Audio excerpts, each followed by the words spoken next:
Good evening, madam, Good evening. Good evening. and good evening, all participants. Myself, Dr. Deepak Kakade, coordinator of this AICT training and learning Atal Academy, sponsored online FDP, organized by IQC Cell in association with Department of Civil Engineering, PS College of Engineering, Chhatrapati Sambhajinagar. Today, I welcome to you on uh, third day of this FDP and fifth session. We are beginning now the fifth session, whose expert speaker is Dr. Shobhalata Sinha Madam. She will deliver her lecture on topic on sustainable energy solution of climate change. Now I request Dr. Rekha Munde Madam to introduce Dr. Shobhalata Madam. Thank you, sir. Good evening, madam. Good evening, all the participants. Myself, Dr. Surekha Vishnupan Munde, co-coordinator of this Atal FDP.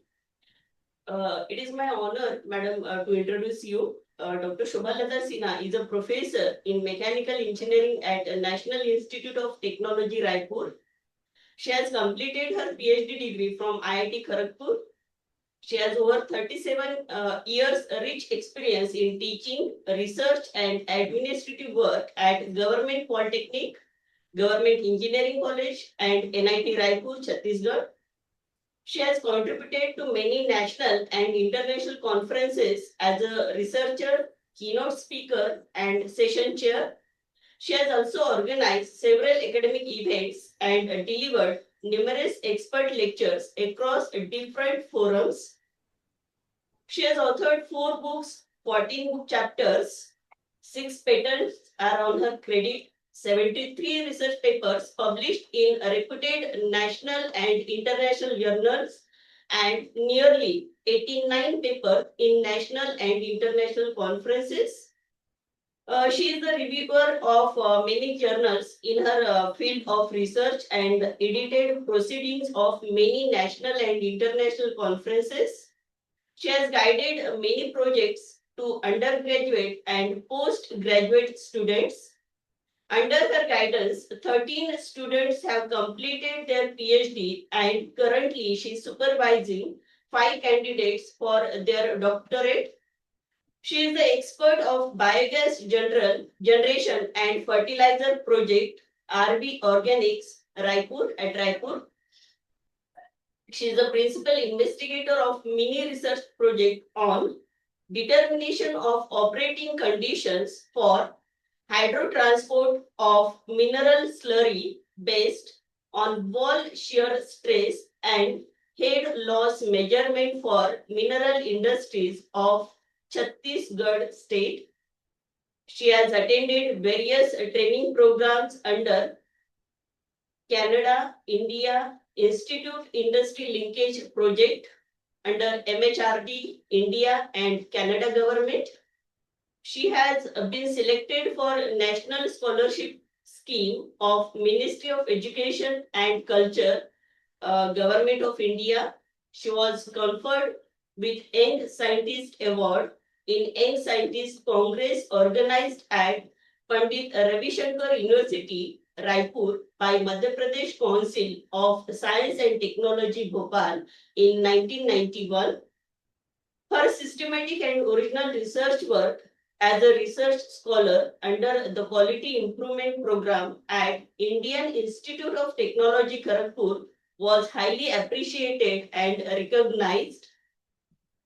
She was also acknowledged for her outstanding contribution as a representative of Women in Development Cell under the Canada-India Institute Industry Linkage Project at Government Engineering College, Raipur. She has been honored as a jury member of Selection Committee of 8th National F.L. Smith Awards for Cement Industries on January 21, 2006. The Institution of Engineers, Chhattisgarh State Center also felicited her in 2012 for her valuable contribution to the field of technical education on the occasion of Teachers' Day. She has been nominated for several national honors, including the Rashtriya Gaurav Award in 2004 and 13, Glory of India Award in 2012, Rajiv Gandhi Excellence Award in 2010 and 11, Indira Gandhi Achiever Award 2010, and International Gold Star Award in 2010, all conferred by the Indian International Friendship Society. She was also nominated twice in 2005 and in 2010 for the Best Citizen of India Award by the International Publishing House, Delhi, and for the Bhaskar Woman of the Year Award in 2010. She has been the recipient of Shiksha Ratan Puraskar offered by India International Friendship Society on April 7, 2010. She has also been selected for Rashtriya Ratna Shiromani Award for Modern India Interaction Society in February 2002.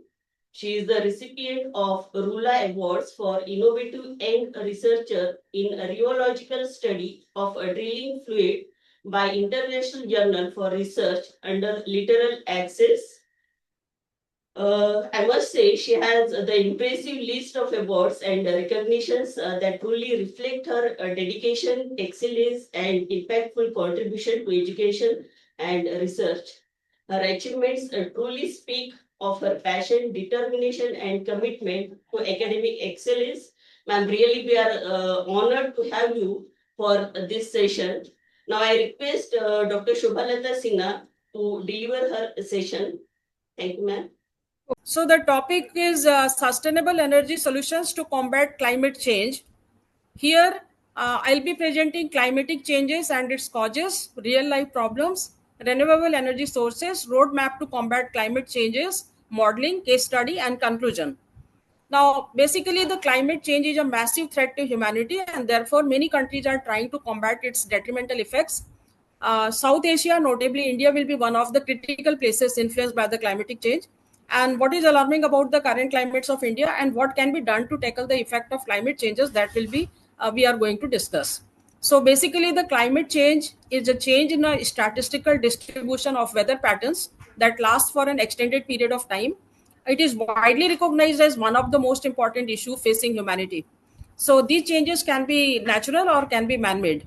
So this is maybe it is because of the changes in the atmosphere, sometimes natural processes like volcanic eruption, tectonic plate movement, then the changes in the sun, shifts in the Earth's orbit.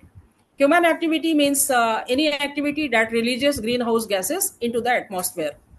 Now, this is the climate system, complete climate system I am showing.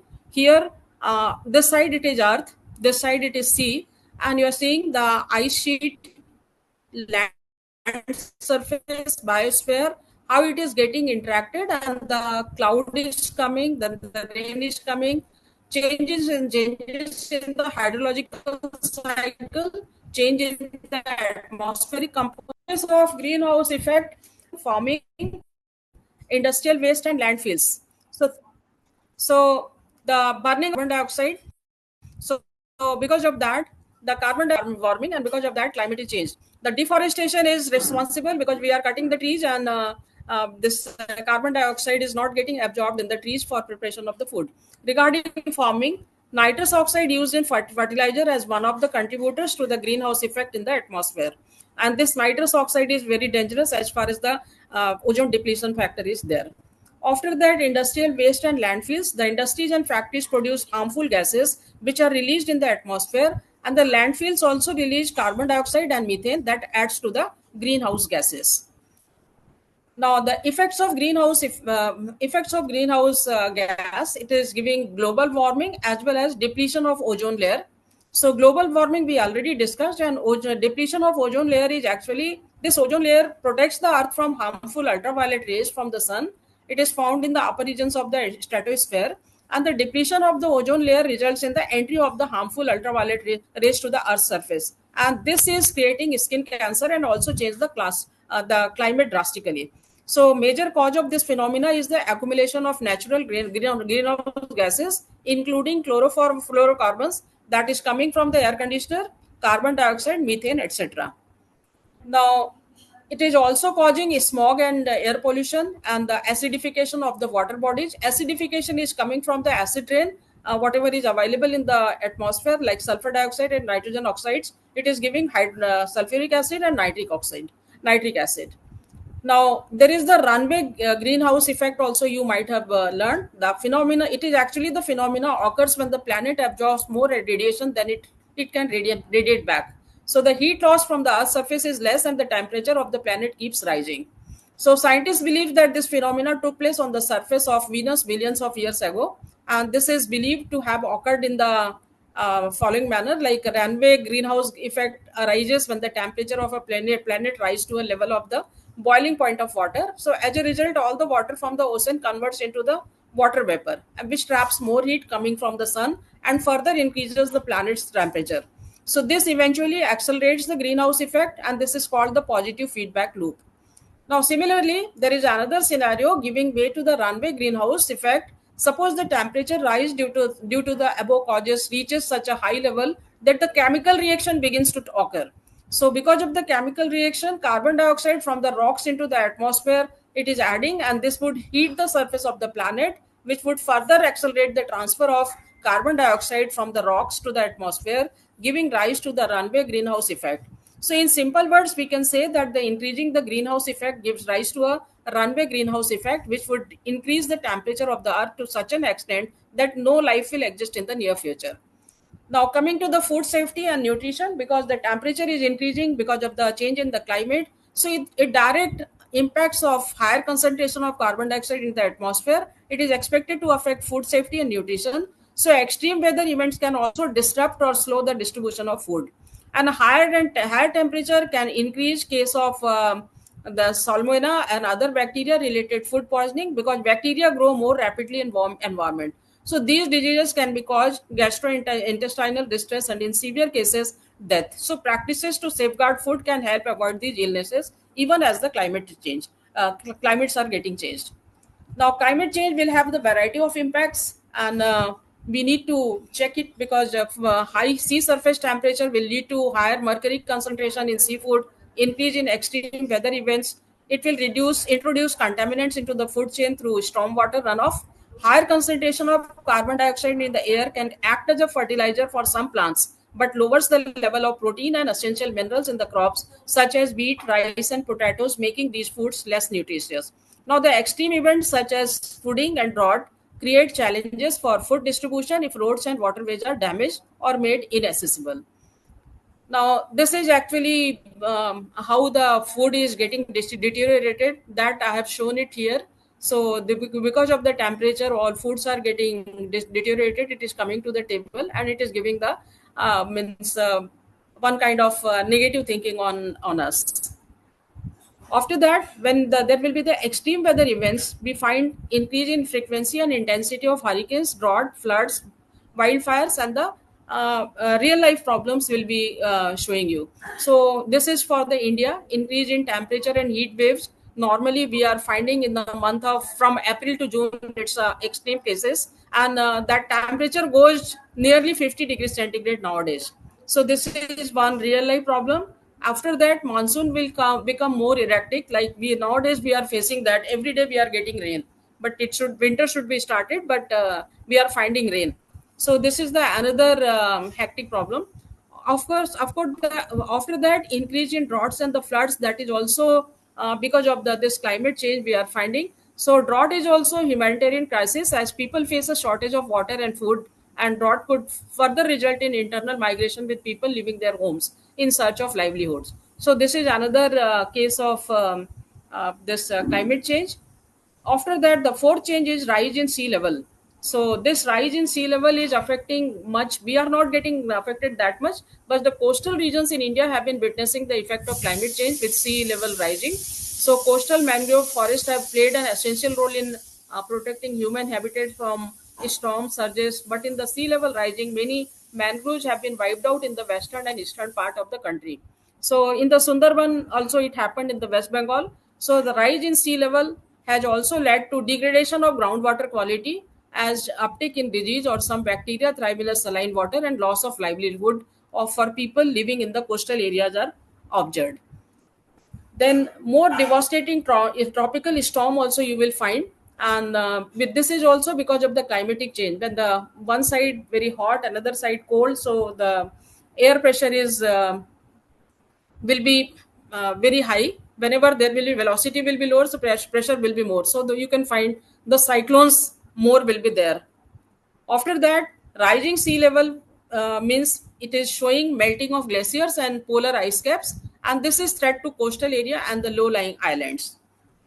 Impact on the ecosystem is basically disruption of biodiversity and the changes in ecosystem and habitats. So that is actually, you can see in case of natural host birds that you are not finding. Insect vector mosquitoes are increasing, and sometimes incidental host human, they are also getting affected with the many types of health issues.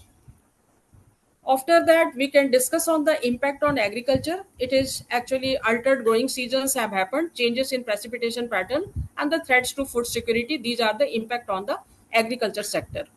Human health, you are finding a spread of diseases, heat-related illnesses, and the impact on vulnerable populations. That is also there. So, water-related illnesses, you can find it because of the contaminated drinking water.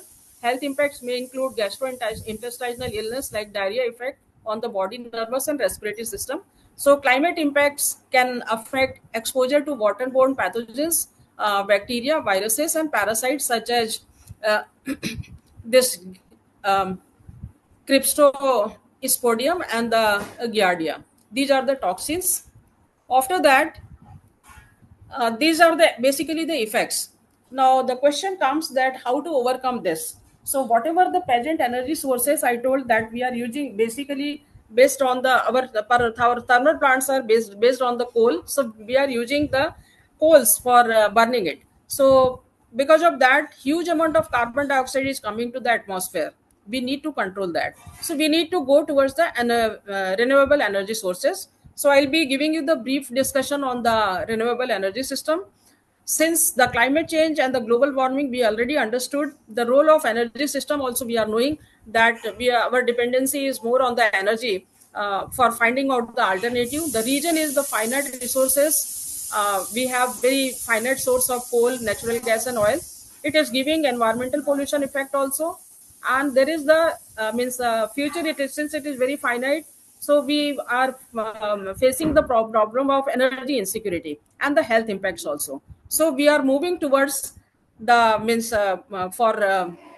leaving the fossil fuel, and we are going to use the renewable fuel. So the basically the contribution to CO2 and methane emission is more because of the fossil fuel. You can find CO2 from the fossil fuel is about 75% of the total CO2 is from the fossil fuel, and methane it is coming about 35% of the total methane emission. So because of that, we are not moving towards this natural gas and the fossil fuel, and the global temperature rise is because of this only. And air pollution effect because of this fossil fuel is particulate matter, carbon monoxide, sulfur dioxide, nitrogen oxide, ozone, volatile matter, compounds, lead. So these are actually the emissions coming from the fossil fuel emission burning, and this is giving the bad effect on the health. And so we are moving towards the renewable energy overview. So this is basically the renewable energy means it refers to the energy derived from natural sources that are continuously replenished on a human time scale, such as sunlight, wind, rain, tides, waves, and geothermal heat. Unlike fossil fuel, renewable energy sources, it produces little to no greenhouse gas emissions, making them very clean and sustainable alternative. So these are actually solar, wind, hydropower, biomass, and geothermal. So energy harness, this is the means a solar panel, and this is you can finding at the windmill. This is the energy generated from flowing or falling liquid.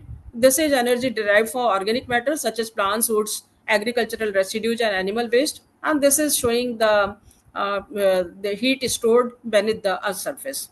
So the global adoption trend is rapid growth.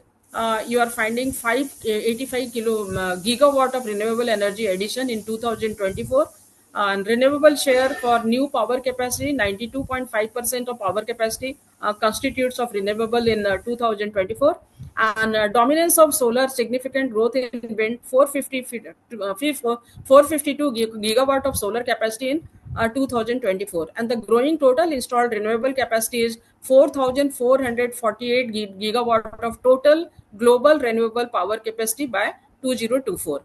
So here we are moving towards renewable energy. Now the working principle of this photovoltaic and thermal system is absorption of sunlight, electron excitation, formation of electric field, current generation. This I'm not going to much detail on it. So over the panel, the sunlight will fall, and because of the sunlight, when it will fall, we have the PN junction, and this is giving the electron excitation and formation of electric field. And after that, current is produced, and then current will be used for power generation. Now, similarly, we know that it is available in abundance quantity, because whatever the red region is there, it is giving complete sun rays. They are getting the energy from the sun mostly in the world. And here the scalability of solar energy system is quite good. These systems are highly modular and suitable. Hello? Yes. Yes, madam, audible. You are audible. Okay. Carry on. Yeah. So this is actually the when scalability of solar energy system is important, as well as decreasing cost of solar energy also, when we are moving levelized cost of electricity for unity scale. Solar is now cheaper than coal or gas in many countries. Now the challenges and intermittency here. Hello, am I audible? Yes, ma'am. Yes, ma'am. Intermittency and the storage requirement we are finding. So because intermittency means sometimes it is we are not getting the solar energy, so due to some natural variations in sunlight, so or day night cycle or weather dependency or seasonal variation or the geographical factor, these are affecting the solar energy radiations. So for that we are making solar battery or solar thermal storage, so that this intermittency can be overcome. After that,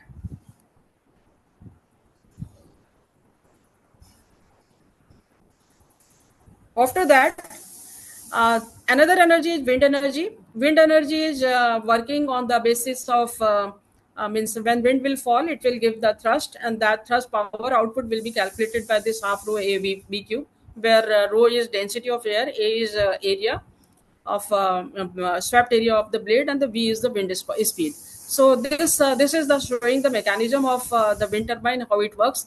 As far as the advantages are considered, it is zero emission, high efficiency, renewable and sustainable energy source. It is environment friendly, low operating cost. Then the technological maturity and rapid deployment will be there. Land use efficiency and the coexistence and the economic and the social benefits will be there. But the challenges are intermittency, high initial cost, land site constraints, then the noise visual impact, wildlife impact, maintenance, and the grid integration and the material issues will be there. So researches are going on, and we are proceeding toward the wind energy also to harness the wind energy more. Next comes the bioenergy and the waste to energy. Here the biomass, biogas, and the biofuel applications are there. And in this case, biomass refers to organic material derived from plants, and the sources are basically wood, crop residue, sawdust, animal manure, municipal waste, and we are generating from there. So biogas is there, biofuel we are making, so we can generate electricity and we can use it for industrial heating. We can use it for cooking and the rural energy. Similarly, we have the waste management and the circular economy benefits with this, and the carbon neutrality aspect is also there. And the strategies to achieve carbon neutrality is transition to renewable energy, energy efficiency improvement, sustainable transportation, and the carbon sequestration. Now, coming to the hydropower and the geothermal, hydropower established technology, storage potential is there. It is giving high efficiency, long lifespan, quick startup and shutdown, and then low operational costs after installation. Now, next comes the geothermal, baseload renewable energy source. This actually harnessing the heat from the Earth's interior to produce electricity or direct heating. The energy originates from natural radioactive decay of the elements like uranium and thorium in the Earth's crust and residual heat from the planet's formation. It is a clean, sustainable, and continuously available energy sources, making it clear for base load power generation. So here we are using dry steam, flash steam, binary cycle, and we are getting temperature up to 350 degrees centigrade here. Now, the environmental considerations are ecological impacts, land use and displacement, gas emissions, water usage and contamination, induced seismicity, the climate change vulnerability. Now, after that, integrating renewables into grid is an important thing. So we need actually smart grids and energy storage system. For that, we are using smart meters and the sensors. And with this, actually, we are transmitting the power. So this sector is very important. We'll be discussing it later with the roadmap also. After that, another source of energy is hydrogen. That can be, this is a energy carrier. So we are using gray hydrogen, blue hydrogen, green hydrogen, then a tea hydrogen, then the pink hydrogen. All these hydrogen. Only thing, the source of process is different, and we are getting carbon footprints also. High CO2 emission, high CO2 emission you will get here. The reduced CO2 emission with this process. Here zero carbon. Here low carbon developing. Here also low carbon. So basically, and you can see the application of hydrogen is you can use it for the transportation in fuel cell vehicles. You can use it for power generation using hydrogen turbine fuel cell. You can use it in the industry. You can use it in the for the residential or commercial purpose, and you can use it for energy storage also. Now, coming to the role of artificial intelligence and IoT in energy management. So by this way, we can we can do forecasting using ANN. We can be go for the renewable integration for predictive modeling, that we can discuss for the detection also by pattern recognition, and energy optimization can be done by the reinforcement learning. It comes under machine learning. And then we are using building management using AI control algorithm. So all this role is very important when we talk about energy. So this is helping us to how we can work effectively with the renewable energy system. Now, coming to the technical and mixed path roadmap for sustainable energy solution to combat climate change, here I'll be discussing about some roadmaps, the 10-point technical and the mixed path roadmap I have given. First is the rapid deployment of renewable energy infrastructure. Here we need to expand solar, photovoltaic and the wind installation onshore or offshore at scale. We need to utilize floating solar and agrivoltaics for dual land use optimization. We need to integrate bifacial panels, vertical axis wind turbines, and tracking system for efficiency. The second roadmap is decentralized energy systems and microgrids. Here, we need to develop localized autonomous microgrids powered by renewables. We need to utilize blockchain for transparent peer-to-peer energy trading. Then it is ideal for rural electrification and climate resilient infrastructure. Now, coming to the third roadmap, it is long duration energy storage. We need to invest in grid scale storage, flow batteries, for example, vanadium, liquid air, compressed air. Second one is second life EV batteries to support local storage, and we need to implement seasonal thermal storage in district heating system. After that, the smart grids and AI based load balancing is required. So we need to use artificial intelligence and IoT and edge computing to predict demand and optimize grid distribution. We need to enable demand side management with real-time pricing, and we need to put smart meters to the different homes to get the adaptable consumption. Coming to the fifth roadmap, it is green hydrogen as a cross-sector solution. We need to scale electrolyzer capacity using surplus renewables. We need to decarbonize hard-to-abate sectors, steel, cement, shipping, aviation, and we need to leverage hydrogen fuel cells for backup storage and transport. After that, electrification of transport and sustainable charging is important. Here, you need to expand EV charging networks powered by solar and wind so that people can use it on the road also. Like petrol station, we have the EV charging network. We need to promote vehicle to grid technology for energy flexibility. We need to accelerate electric aviation and maritime prototypes. After that, carbon negative bioenergy system. This is very important. So here we need to combine biomass power plants with carbon capture and storage. and we had to utilize algae forms and agricultural residues for feedstock. Then we had to help draw down atmospheric CO2 while generating clean power. Then the urban decarbonization via smart design is important. So here we can assure net zero buildings with passive solar design, heat pumps, cool roofs, and green walls. We need to get district energy system powered by renewables and waste heat recovery. And we have to use GIS plus artificial intelligence for planning low emission urban zones.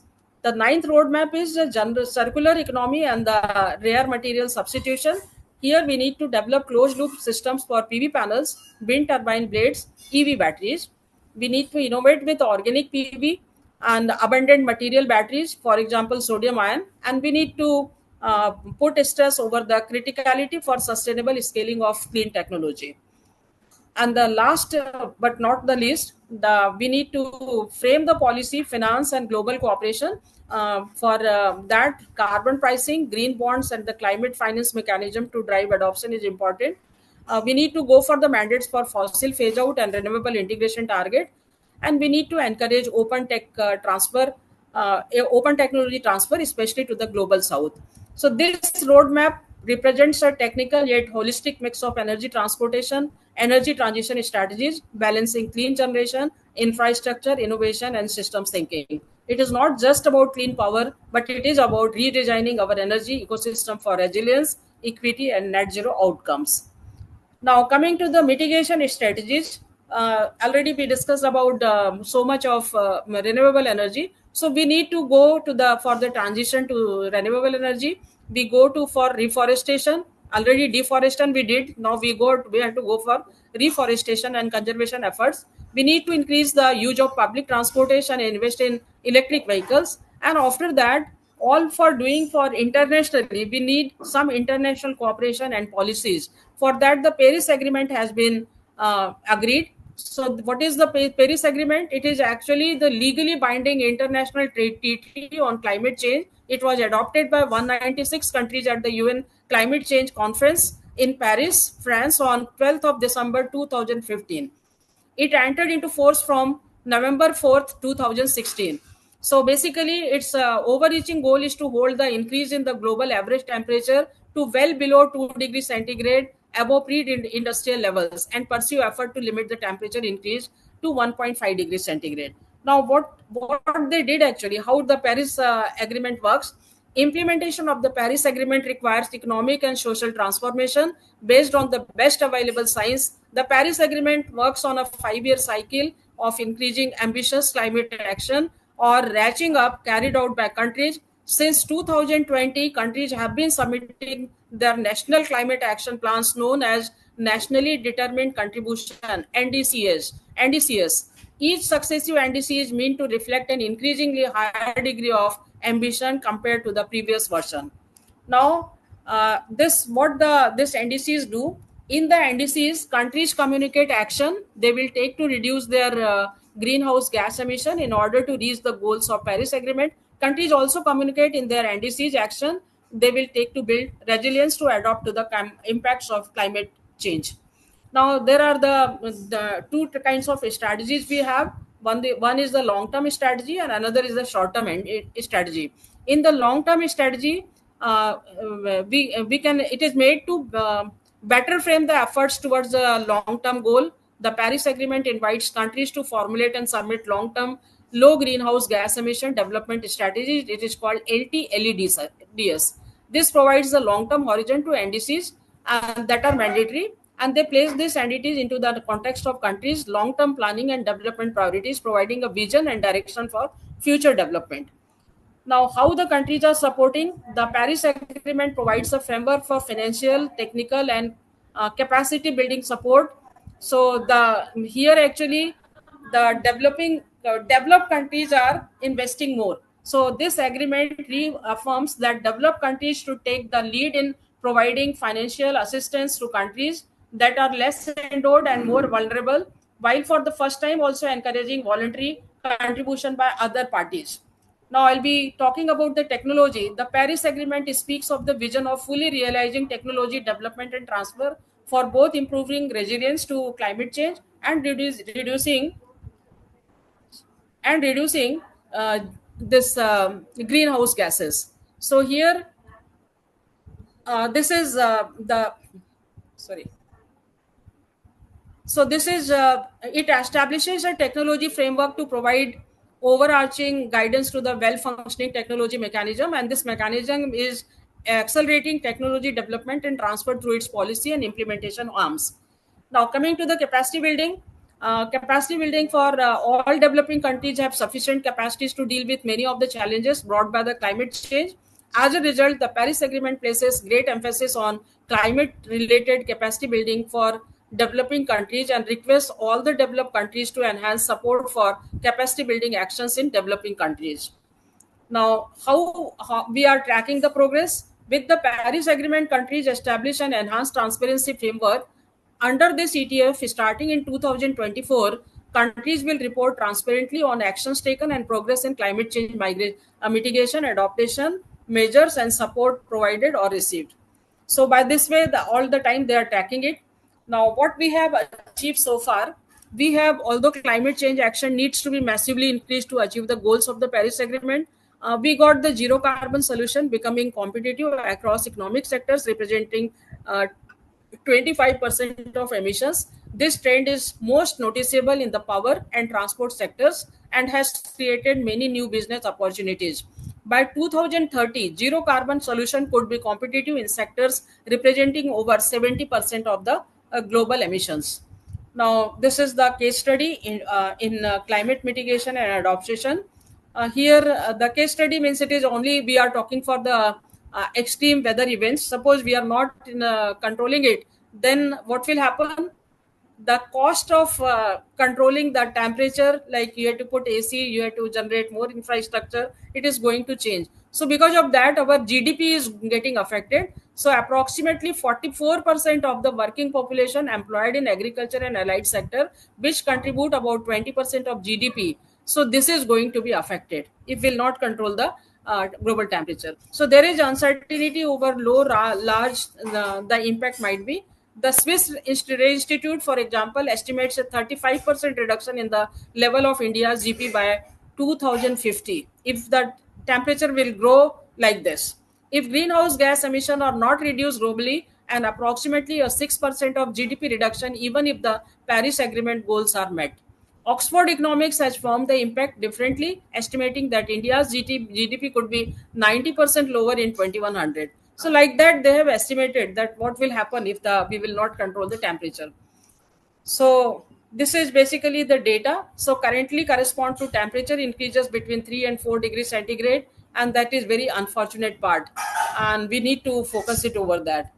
Now, India may therefore need to agree to further reduce its emission, a big task for developing economy with average annual energy consumption a third of the global average and per capita emissions already 7 times lower than that of the US, 3.4 times lower than that of China, and 3 times lower than Europe.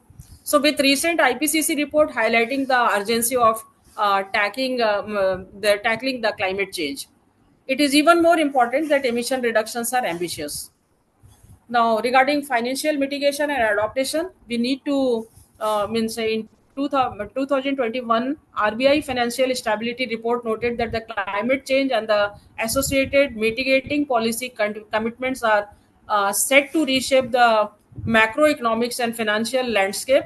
So this is very important because when you are converting this with the rupees or dollar, you will find there will be the huge amount of money is to be invested for it. So there are also substantial opportunities in other financial markets, such as development of a derivative market to add adaptation via products such as agriculture commodity derivatives, which can help reduce risk by enabling continuous price discovery and providing hedging, and the weather derivative, which can hedge the risk of high probability, low risk events. Now, coming to the regulatory response, RBI noted clear policy measures and such as deepening of corporate bonds as market, standardization of green investment terminology, consistent corporate reporting. All these things are actually important and have a significant contribution in addressing some of the shortcomings of the green finance market. So here we this is just the report, and RBI reinforces support for the NGFS by committee to explore the use of climate scenario analysis to identify banks' vulnerability, integrate climate-related risks into financial stability monitoring, and build awareness and capability in the banks. Now, the next comes the adaptation measures. Measures are building resilient infrastructure, developing early warning systems, and sustainable urban planning. This is to be focused, and this is requiring huge amount of financial support. So basically, the global and national initiatives have been started. The Paris Agreement goals are being achieved also. It is, and we need to put more investment on the renewable energy source, that is the clean source, and this is affordable and clean. And you can find the case study. India also started it. India, China, they started it. So here you can see in the table, India is. Target is 500 gigawatt non-fossil by 2030. Key terminology: solar, wind, and the biomass. Policy: infrastructure, NSM, REC, subsidies, and the current progress: 170 kilowatt installed out of 500. So if we'll see that other country, they are also doing, but India is not far. India is also progressing well. Now, regarding agreement and role, the Paris Agreement and other international agreements have done. The role of government, business, and individual, it is also started, but it should be given the top priority. Now, coming to the socio-economic benefits, we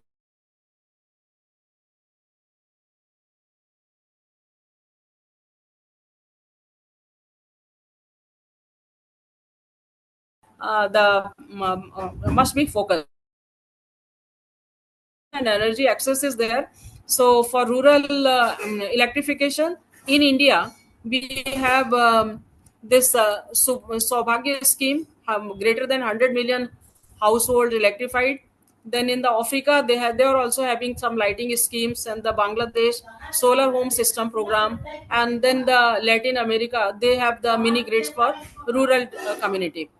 Now, similarly, we have economic resilience through the renewable energy transition.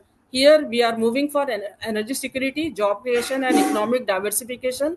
The climate risk mitigation and the investment and financial opportunities are there. Coming to the challenges and barriers, the renewable energy installing, it is high initial investment will be there. So solution to mitigate high initial investment, we need the policy support, we need innovative financial support, we need cost reduction strategies, and we need public private partnership. This is triple P. Now this is happening nowadays in the institute also, in the industry also, everywhere we are focusing over triple P. After that, intermittency and storage issue, it is we are finding with the solar power. So we are producing varieties, various daily, and the seasonally cloud cover reduces output. Wind power, wind speed fluctuation, we are finding hydropower, biomass. There also you are finding the more controllable but dependent on water availability, on feedstock, impact on grid, voltage and frequency fluctuation, risk of blackouts of if not managed properly. These are there. So the mitigation strategies are, we can use hybrid energy system, like we can merge with solar energy and bioenergy. We can merge the means two kinds of energy, whatever is available in the local area in ample quantity, that we can merge. So suppose one system fails, we can use the other system as the standby unit. Similarly, we can use advanced energy storage, we can use smart grids and demand management, and we can go for the geographic diversification. Coming to the policy and infrastructure gap, these are actually happening. The gaps are inconsistent policies, and inconsistent policies means frequent changes in the incentive tariffs and regulations, insufficient subsidies and incentives, limited financial support for renewable projects, and then the weak carbon pricing and market signals means no strong penalties or for fossil fuel emission. Then the limited policy integration, then the lack of research and development support. So these are actually policy and infrastructure gap. For mitigating this, we can use policy measures, we can use infrastructure development, and we can go for the capacity building. Now, after that, we can talk for the climate models. We can talk for the climate models, how we model it. So models helps us to work through complicated problem and understand the complex system. And here what we do actually, in the model we are taking the fundamental laws of physics, and these equations we are solving. So these are complex differential equation, and by solving them on the grid we can find it out what will be the future temperature, what will be the effect of that. So we are making the grid over the earth, and then we are giving some input, and then we are solving the this non-linear problem, and we are getting that the result. So the climate models are based on well documented physical process to simulate the transfer of energy and material through the climate system, and then building and running a climate model. After that we are getting it, then comes out to be whatever the reading we are getting, it is not necessary what we are modeling is we are getting the correct answer. So we need to check it so that it is called testing of the climate models. And the climate, this is done by the hint casting, and this process runs the model from the present time backwards into the past. The model results are then compared with the observed climate and weather conditions to see how well they match.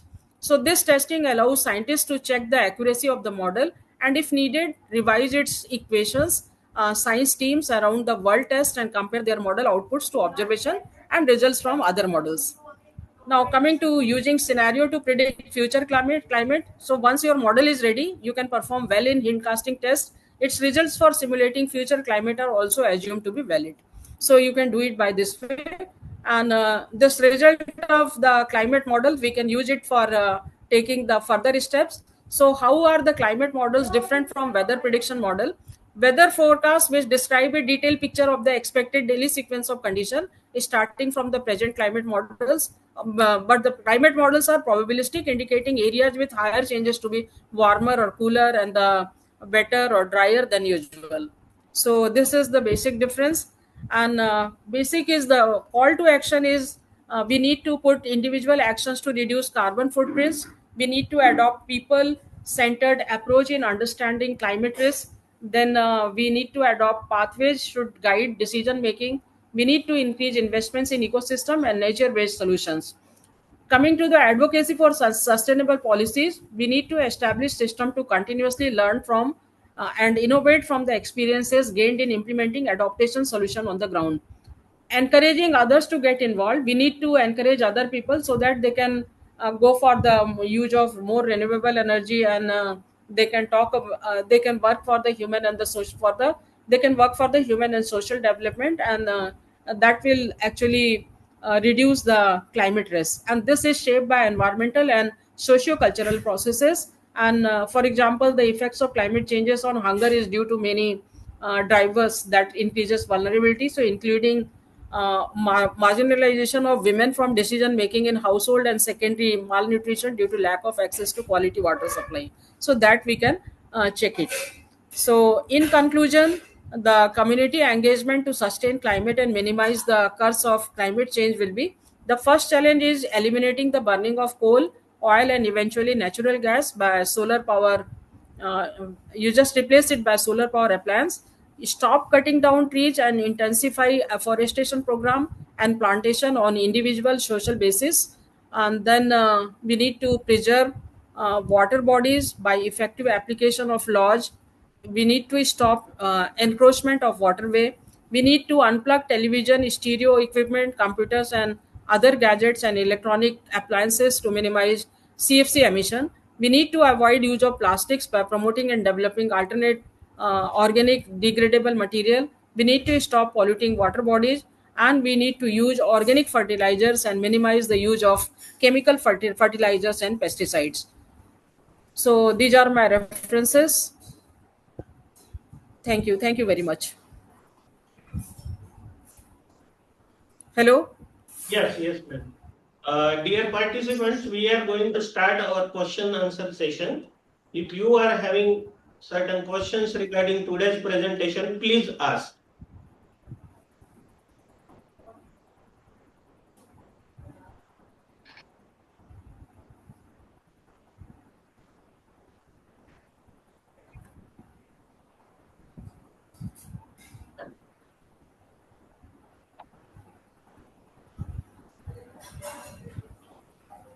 Participants, please ask your question.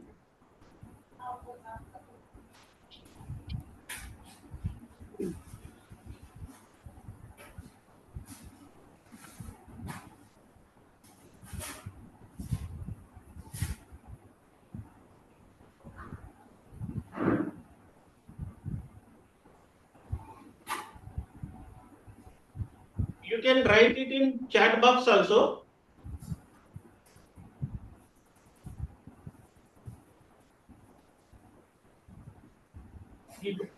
We once again request you to please ask your questions.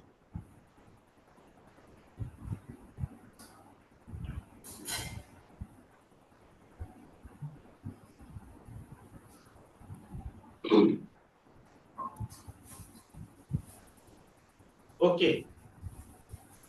I think there is no any question from participant side. Okay, sir. Okay. On behalf of PS College of Engineering, Chhatrapati Sambhajinagar, and on behalf of People's Education Society, Mumbai, I wholeheartedly am very much thankful to you, ma'am. It was really a very informative session today, which Thank you. Thank you. yes, discusses about what are the different climate changes problems and difficulties, and which are the sustainable solutions towards it. It was the main issue of today's presentation, which includes a very informative things like you discussed Paris Agreement, like the cooperation of various countries in the globe regarding the sustainable solutions towards climate change. Various case studies you have discussed. Yes, there is one question in chat box, madam. Am I audible? Yeah. Yeah. Yes, I'm reading that question. Yes, sir. This question is from Dr. Himanshu Patel. Yeah. The question is, how can a faster transition to renewable energy sources like solar and wind powers help mitigate climate change by reducing the greenhouse gas emissions? Basically, when we use the solar energy, sir, instead of fossil fuel, you have to keep the baseline, the fossil fuel. Fossil fuel is giving more carbon dioxide emission. So our thermal power plants are basically the coal fired furnace. They're the boilers we are having coal fired. So carbon dioxide emission is more. Instead of heating with the fossil fuel, if we use the solar heat or we use the bioenergy, in that case that emission will not be there. So if carbon dioxide emission we are controlling by the use of renewable source like solar energy or the bioenergy, in that case CO2 emission can be reduced. So by that way the climate is not getting hotter. So you will find less climate change.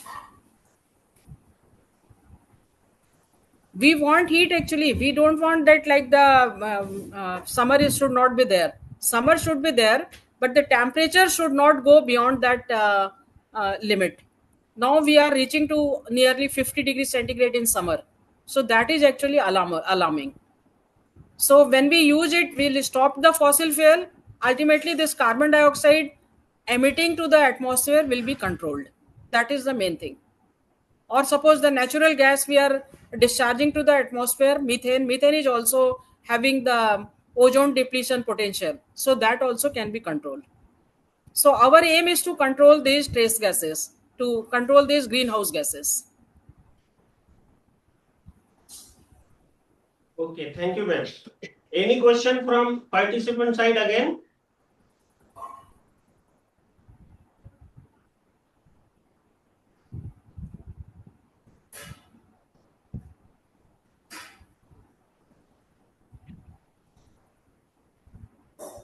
Any question? Okay. We move towards the concluding of this session. Thank you very much, ma'am. You have highlighted so many informative topics subtopics related to your title of your presentation, which includes, like the Paris Agreement, what are the cooperation amongst the countries in the globe related to the climate changes problem. Various case studies you have explained in front of us today, including what are the effects of the climate changes in India and how it affects to increase or decrease the level of the GDP in our country. That was very fantastic point you were discussing today. With you have also highlighted some important points like temperature increase related to the climate change, energy consumption of different countries in the globe, and along with some important titles like financial mitigation, adaptation measures, and social economic benefits. I am very much pleased to announce in front of all participants that the excellent information to conclude this session or these PPTs was the discussion over the climate models and how the testing of these climate models is done. It was really outstanding informative session from Dr. Shobhalata Sinha ma'am. Ma'am, wholeheartedly, I am very much thankful to you on behalf of my institute, PS College of Engineering, Chhatrapati Sambhajinagar, Maharashtra, India. Thank you very much.